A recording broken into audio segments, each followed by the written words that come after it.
Hello everyone, आप सभी को राधे राधे। कैसे हैं आप सभी लोग? उम्मीद है कि बहुत अच्छे होंगे। 12 जुलाई 2023 के हरियाणा करंट अफेयर इस पर्टिकुलर वीडियो में हम पढ़ने वाले हैं। आइए सेशन की करते हैं शुरुआत। और मेरे प्यारे दोस्तों, अगर आपने स्टार IQ एप्लीकेशन को अभी तक डाउनलोड नहीं किया है तो कर लीजिएगा। स्टार IQ एप्लीकेशन के ऊपर आपको CET मेंस का क्रैश कोर्स, इसके अलावा CET मेंस का फुल थ्योरी बैच भी आपको अवेलेबल मिलेगा। और अगर आप लोग हरियाणा ग्रुप डी की तैयारी करना चाहते हैं तो भी आप स्टार IQ एप्लीकेशन को विजिट जरूर करिएगा। मेरे प्यारे दोस्तों, कल आपसे एक सवाल पूछा था, उसका सही जवाब क्या होगा? मिहिर भोज के शासनकाल में कौन सा स्थान उत्तर हरियाणा का व्यापारिक केंद्र था? इस सवाल का ठीक आंसर था पेहोवा। ठीक है, आज का पहला करंट अफेयर है कि हरियाणा के मुख्यमंत्री के द्वारा सरपंचों व पंचों के मानदेय की घोषणा हुई है। मतलब मानदेय की घोषणा की बढ़ोतरी की अधिसूचना अभी जारी की गई है। ये बढ़ा हुआ मानदेय कब से लागू होगा? वैसे ये जो मानदेय है ये बढ़ाने की घोषणा बहुत दिन पहले हो गई थी, तब मैंने आपको पढ़ाया था, लेकिन अब इसके ऊपर अधिसूचना जारी कर दी गई है। फाइनल मतलब जारी कर दिया कि ये अब लागू होगा। और ये लागू कब से होने वाली है? ये 1 अप्रैल 2023 से लागू होगी। मतलब जिन सरपंचों की जो सैलरी है वो अप्रैल और मई की या जून की, इन 3 महीनों की आ चुकी है, तो उनके अंदर जो पहले से ज़्यादा इसमें तनख्वाह दी जाएगी, एड ऑन करके दी जाएगी। सरपंच व पंच के मानदेय में बढ़ोतरी की अधिसूचना जारी हुई है। 1 अप्रैल 2023 से मानदेय की बढ़ोतरी में लागू हुई है। 5,000 रुपये प्रति महीने सरपंच को दिए जाएंगे। 1,600 रुपये जो प्रति महीने है ना, वो पंच को दिए जाएंगे, याद रखना। पहले ये कितने थे? तो पहले सरपंचों को दिए जाते थे कितने? 3,000 रुपये दिए जाते थे। और पंच को जो है ना, उनको दिए थे उनको कितने दिए जाते थे? 1,000 रुपये। तो इनके तो मानदेय में आपसे पूछ लिया जाए कितनी बढ़ोतरी हुई है, तो इनके मानदेय में 2,000 रुपये की बढ़ोतरी हुई है। और इनके मानदेय में कितनी हुई है? 600 रुपये की बढ़ोतरी हुई है। ठीक है ना, तभी तो ये कितने हो गए? 5,000 रुपये हो गए। ये 1,600 रुपये प्रति माह हो गए हैं। ठीक है, और ये 1 अप्रैल 2023 से लागू कर दी जाएगी। अच्छा, ये बात ठीक है। इसके अलावा हरियाणा के मुख्यमंत्री जी ने कहा है कि श्री अन्न कंगनी को भी ज़्यादा से ज़्यादा उगाया जाए। मोटे अनाज के रूप में ही शामिल है ये भी। अच्छे कंगनी, कोनी या इसको फॉक्सटेल मिलेट के रूप में जाना करते हैं। इसमें बहुत सारे यूँ कहिएगा पोषण होता है। कंगनी का प्रयोग खीर में या यूँ कहिएगा बिस्किट में, नमकीन बनाने के लिए यूज़ किया जाता है। और ये डायबिटीज़ और इसके अलावा हार्ट पेशेंट के लिए उत्तम आहार है। आपको मैं बता देता हूं कि ये हरियाणा या पूरा भारत है, इस बार मोटे अनाजों का वर्ष मना रहा है। मोटे अनाजों को श्री अन्न का नाम दिया गया है। अगला सवाल है कि दिल्ली मेट्रो रेल कॉरपोरेशन के प्रस्तावित रिठाला नरेला कॉरिडोर को हरियाणा के किस क्षेत्र तक बढ़ाया जा सकता है? तो दिल्ली मेट्रो रेल कॉरपोरेशन के द्वारा रिठाला नरेला कॉरिडोर को हरियाणा के जो कुंडली एरिया है वहाँ तक का विस्तार किया जा सकेगा। अभी recently Delhi metro rail corporation का एक ट्वीट देखा था मैंने, उसी के आधार पे क्वेश्चन बनाया है मैंने, क्या कि यहाँ पे ये रिठाला है, रोहिणी सेक्टर 25 है, 26 है, ऐसे करते करते ये आपका जो है ना लास्ट कुंडली तक जो है ना इसको एक्सटेंड किया जा सकेगा। मतलब मेन कुंडली वाली जगह है जहाँ पे एडिशनल कनेक्टिविटी नेबरिंग स्टेट के साथ में करने के लिए ऐसा DMRC सोच रही है। और अगर ये अप्रूव हो जाता है तो दिल्ली मेट्रो जो है ना उसका 4th एक्सपेंशन होगा हरियाणा के अंदर। आफ्टर येलो लाइन गुरुग्राम में आई थी, वॉलेट लाइन फरीदाबाद में आई थी, ग्रीन लाइन बहादुरगढ़ के अंदर आई थी। और अब जो है ना हरियाणा के अंदर 4था एक्सपेंशन होगा अगर ये प्लान अप्रूव कर दिया जाएगा तो। हाल ही में किस राज्य में चल रही राष्ट्रीय मत्स्य किसान संवाद कार्यक्रम में हरियाणा के कृषि एवं किसान कल्याण में मत्स्य पालन मंत्री JP दलाल जो है ना उन्होंने हिस्सा लिया? और ये बेसिकली राष्ट्रीय मत्स्य किसान दिवस कार्यक्रम है ना, ये चल रहा है कहाँ पे? तमिलनाडु के अंदर। ये है कृषि किसान कल्याण मंत्री है जिनका नाम आप लोगों को पता है ही, जयप्रकाश दलाल है। JP दलाल भी कहते हैं इनको हम लोग। ठीक है, चलो ये तो सारी बातें ठीक है हमारे पास में, लेकिन आपको मैं बहुत सारी और बात बताता हूँ। क्या कि भारत के अंदर आपको पता होना चाहिए कि पशुपालन, मत्स्य एवं डेयरी मंत्रालय जो है ना उसके मंत्री कौन है? तो उनके मंत्री का नाम है पुरुषोत्तम रूपाला। ठीक है ना, पुरुषोत्तम रूपाला है, ये बात आप याद करिएगा, पुरुषोत्तम रूपाला।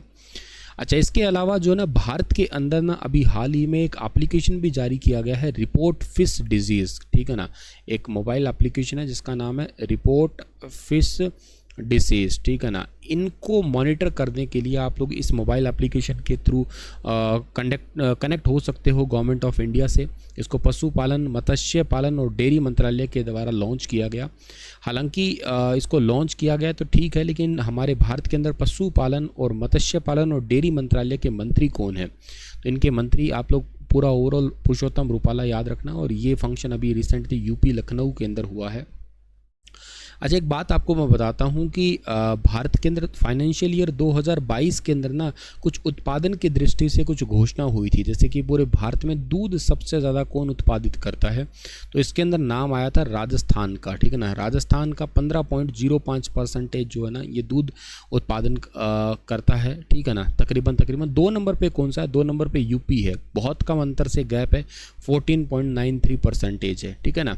अच्छा, ये तो आपका हुआ दूध में। अच्छा, अंडे के मामले में कौन टॉप पे है बताइएगा? अंडे में के मामले में आंध्र प्रदेश टॉप पे है। अंडा कोई टोकरी भी कहते हैं इसको, तो 20.41% है। और इसके अलावा जो आप लोगों को याद रखना है, सेकंड नंबर पे है वो तमिलनाडु है। तमिलनाडु जो है ना वो 16.08% ही बेसिकली अपना रहा है किसको? एग को, ठीक है ना। एग के मामले में सेकंड पोजीशन पे। अच्छा, मांस सबसे ज़्यादा भारत में कहाँ उत्पादित होता है? मांस, ठीक है ना। मांस में पहले नंबर पे महाराष्ट्र आ रहा है, ठीक है ना, 12.25 आ रहा है।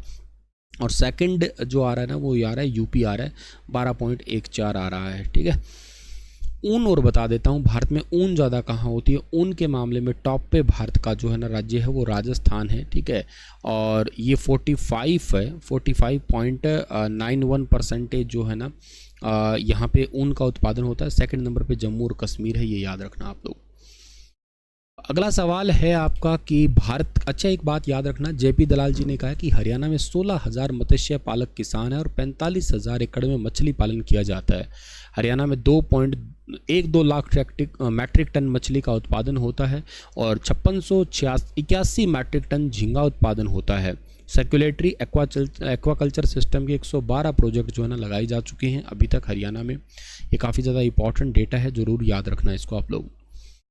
भारत का पहला क्लोनिंग टेक्निक से तैयार किया गया बछड़ा हाल ही में एनडीआरआई करनाल के द्वारा जो है ना इसको अपडेट किया गया या इसके द्वारा तैयार किया गया। ये कौन सी नस्ल का है? ये गिर नस्ल का बछड़ा है, याद रखिएगा, गिर नस्ल का ये बछड़ा है। कहीं सोचो तुम कुत्ता है, पूंछ ऐसी मुड़ी हुई है तो ये बछड़ा ही, ठीक है। तो इंडिया का पहला गिर क्लोन है, फीमेल क्लोन है, और ये मार्च 2023 के अंदर जो है ना इसका जन्म हुआ था। और एनिमल बायोटेक्निकल डिवीज़न ABTT और ICAR national dairy research institute Karnal, इनके द्वारा जो है ना इसकी प्रदर्शनी लगाई गई थी। तो ये काफ़ी इंपॉर्टेंट है, मतलब भारत का पहली बार ऐसा हो रहा है, ठीक है। और इसके अलावा एक बात आपको मैं और बताता हूँ, इसी से ही हमारी अगर बात चल भी पड़ी है तो एक बात आप याद रखिए कि भारत का पहला सैरोगेसी वाला बछड़ा जो है ना वो कौन सा है। अच्छा, इस बछड़े का नाम तो बता देता हूँ मैं आपको। इस बछड़े का नाम तो गंगा रखा है इन्होंने, ठीक है ना, गंगा है। अच्छा, पहला सैरोगेसी से बना बछड़ा कौन सा बना था? तो उसका नाम याद रखिएगा आप लोग, पद्मावती, ठीक है ना, पद्मावती। साहिवाल नस्ल, इसमें पता है सैरोगेसी वाले में क्या किया था? पद्मावती के अंदर इन्होंने ये साहिवाल नस्ल का तो लिया था इन्होंने, एग और स्पर्म लिया था, ठीक है। और आंध्र प्रदेश की एक नस्ल है जिसका नाम है ओंगले, इसके अंदर जो है ना ये ट्रांसफ़र किया श्री वेंकटेश्वर वेटनरी यूनिवर्सिटी आंध्र प्रदेश के द्वारा, ऐसा किया गया है, ठीक है। हाल ही में किस यूनिवर्सिटी के सहायक प्रोफेसर डॉक्टर सुमित सरोहा द्वारा खोजी गई नई तकनीक हाइब्रिड फोरकास्टिंग इंजन को पेटेंट मिला है? ये कौन सी यूनिवर्सिटी के हैं? ये GJU यूनिवर्सिटी के हैं, जिनको हाइब्रिड फोरकास्टिंग इंजन का पेटेंट अभी हाल ही में दिया गया है, ठीक है। और एक बात याद रखना, इस यूनिवर्सिटी के VC का नाम प्रोफेसर नरसीराम बिश्नोई है, ठीक है। तो गुरु Jambheshwar university of science and technology के इलेक्ट्रिकल इंजीनियरिंग डिपार्टमेंट के जो assistant professor doctor Sumit Saroha द्वारा खोजी गई नई तकनीक हाइब्रिड फोरकास्टिंग इंजन को पेटेंट मिला है। इस टेक्निक से सोलर पावर फोरकास्ट तथा विंड पावर फोरकास्ट के क्षेत्र में क्रांतिकारी खोज है। और भारतीय पेटेंट एजेंसी के द्वारा डॉक्टर सुमित सरोहा को पेटेंट प्रमाण पत्र जारी कर दिया गया।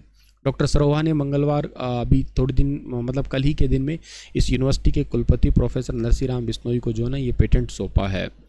भविष्य के अंदर जो सोलर पावर एनर्जी है उसको लगा के पता लगाया जा सकेगा कि कितनी एनर्जी है, कहाँ पे कितनी चाहिए होती है। उस टेक्निक का ये एक नया डिज़ाइन तैयार किया है इन्होंने, ठीक है। जीजेयू यूनिवर्सिटी की स्थापना 20 अक्टूबर 1945 को हुई थी। और इसी के साथ में ये सेशन तो समाप्त होता है और आपके लिए मैं क्वेश्चन छोड़ के जा रहा हूँ, मुझे आप लोग बताइएगा। एक हमारे भारत के अंदर ना प्रोजेक्ट वेव है, ठीक है ना, प्रोजेक्ट वेव। ये प्रोजेक्ट वेव का संबंध किससे है बताइएगा आप लोग, ठीक है, डिटेल से बताइएगा। थैंक यू सो मच, मिलता हूँ आपको मैं कल की क्लास में। तब तक के लिए अपना ख्याल रखना। Stay happy, stay healthy.